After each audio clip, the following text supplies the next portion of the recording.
Hey everybody, welcome back to the channel. This video, I want to give an update on the Cobra.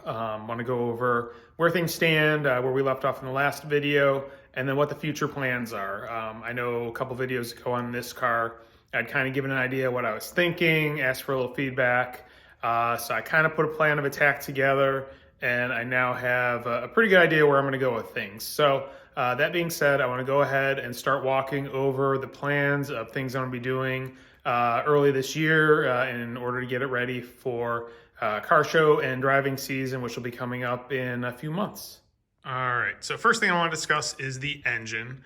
When we left off last video on this car, I went ahead, pulled out the Ford EFI and installed the intake setup from Edelbrock. This is the Pro Flow 4. It's the higher output version with the slightly larger injectors and the Victor Jr. manifold. So pretty nice setup, pretty good breathing setup. So I got this installed.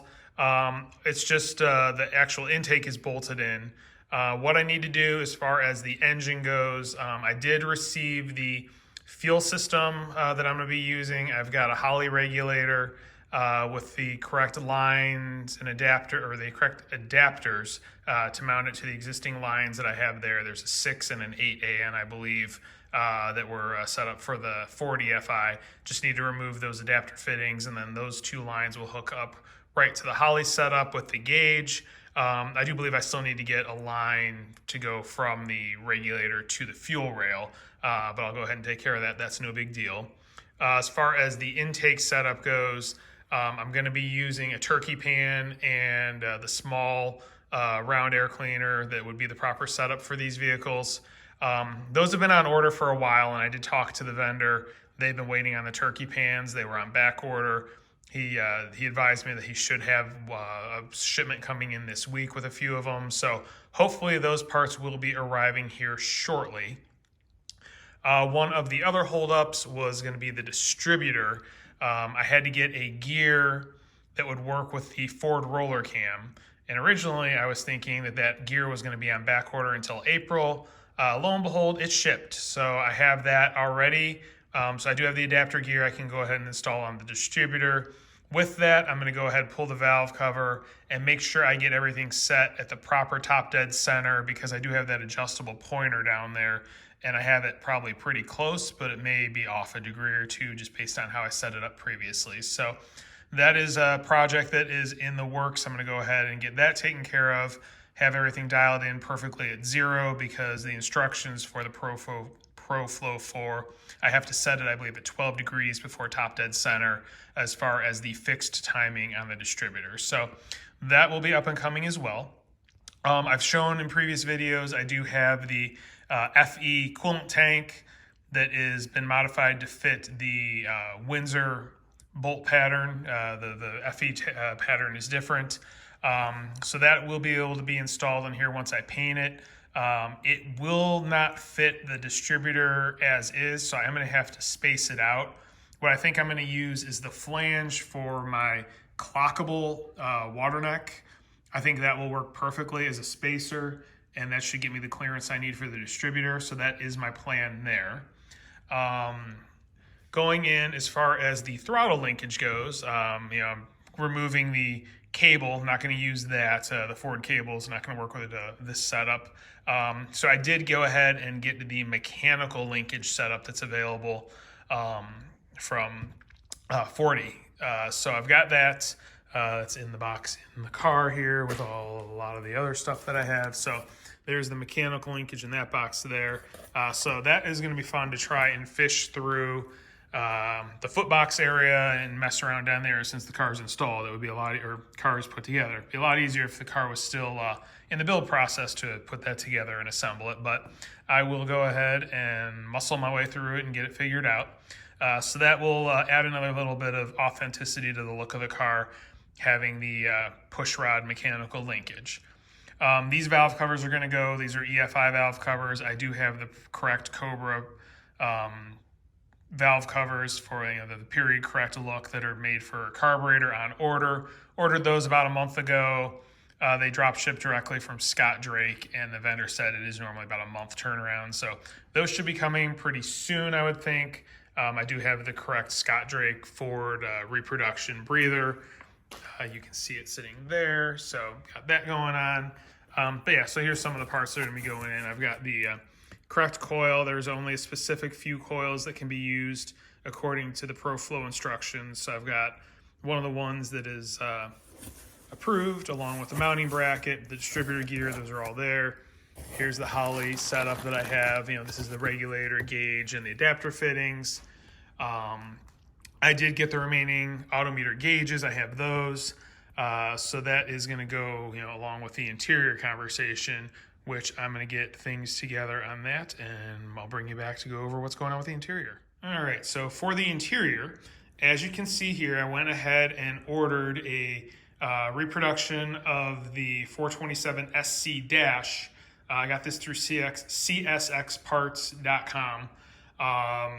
This is a really nice piece. It looks like it's going to be a close fit to the Factory 5 part, so that will be the interesting discovery, we'll say, once I pull out the dash that's in the car and match it up to this, see where things line up as far as the steering wheel bolts, or the steering wheel hole, and just the general fitment. It does look like this might be slightly shorter than the Factory 5 setup, so I have this. I have ordered a new cover from Factory 5 that I'll use to cover this. And then, I'm going to have the correct SC gauge layout for the car.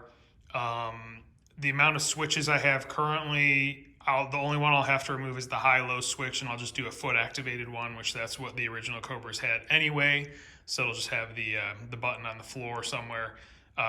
So that'll be my high-low. Everything else I should be able to work with the existing switches into the holes that are already drilled on this. So this should be pretty good. It does have the knob hole all the way over to the left for fresh air in the footwell. So I'll probably go ahead and get one of the kits to do that as well, and have the push-pull cable actuated fresh air setup just to get some cool air in the foot box. So that's something I'm thinking of doing as well. But yeah, the big plan is, I will be pulling this dash out with all the gauges, and I am going to gut the wiring that's back there, because this has the factory Mustang wiring harness in it. I left a lot of it alone because I still have, as you can see, a few of the factory gauges in there. Plus I had the factory EFI. I didn't want to screw anything up. Now that the factory EFI is gone and I've pulled out that standalone harness for the factory EFI harness, everything that's left in the chassis harness that is not needed, I'm going to try and gut and get out of here, because there is a lot of wiring going on back there. I don't know if you remember from my previous videos, if you bothered watching them, it's just a rat's nest behind this dash. So that is going to be a big project in itself. So that is kind of what is up and coming with the car for now. That is, a lot. It doesn't sound or look like that much looking at the boxes, but between taking this dash out, gutting everything from behind it, I'm gonna have to match this dash up to this one, see how I can make this fit in the car, because it's not designed for a Factory 5, it's designed for an original Cobra. Rework the wiring, clean all that up, get all the gauges properly run in the right places. Work on, while the dash is out, I'll probably try and do some heat treatment, because there's a lot of heat that comes through that firewall, and there are some cracks and whatnot that I can probably cover up. Get the mechanical linkage installed. That is going to be a chore.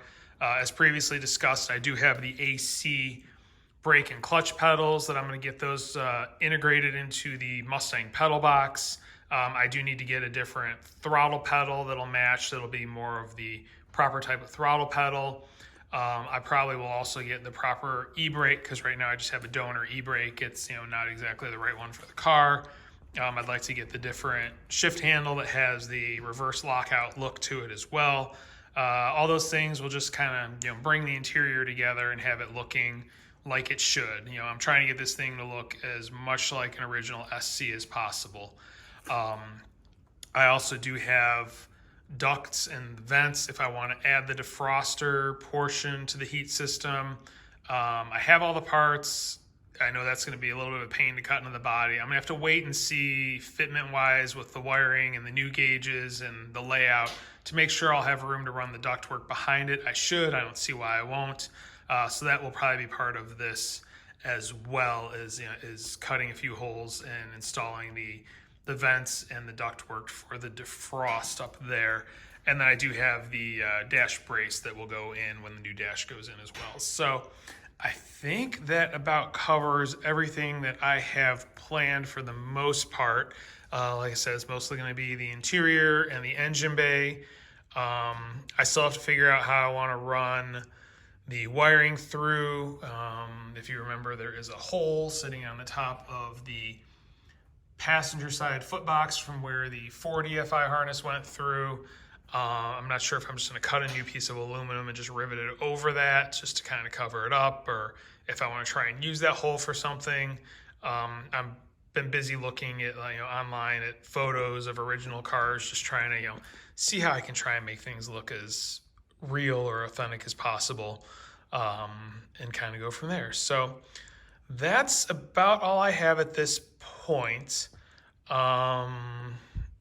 Yeah, the only other thing that I should probably add is I do have the nicer vent louvers for the sides, but those will probably be the last things to go in once I have everything run, wiring gutted, all that stuff, because it's nice having this access here to this bundle of wires and mess that's under here that I'm going to have to sort out and figure out and whatnot. So with that, I think that is a pretty good synopsis of where things are at with the car. So I would, on the would like to list is rear coilovers. We'll see if I get to that this year. It's high on the list. I'm hoping I can get to it, but one other big hitter that I'm gonna have to do is get tires, because these are still, as I've said previously, the original tires that were put on this car when it was built. So they are 23 years old. Probably not the safest things to be driving on, although they look brand new, they look mint, and they only have 2,000 miles on them, and there's no cracks or anything, but I still don't feel real comfortable driving around on 23-year-old tires. So that is another big hitter on the list. Before I get this back on the road, I'd like to get those replaced. So that being said, I'm going to wrap up the video here. I just wanted to give an update on the car, let you know where things stand, what I have planned with it, and what my vision is of where it's going. So hopefully you'll follow along and find this interesting. Hopefully it'll help you out with anything you plan on doing with your Cobra replica, whether it's something you're building or making some changes to, making some updates to, or whatnot. Hopefully I will help you out. So if you are enjoying what you're seeing and you want to follow along, please hit like, please hit subscribe, please hit the notification bell. Thank you for watching and have a great day. There's definitely gonna be more to come. And I got one follow-up correction. After I finished filming, I realized I called this manifold a Victor Jr. It is not. It is the Super Victor. So that is what is included with the high output version of the Pro Flow 4. Just wanted to correct. As I said before, thank you for watching and have a great day.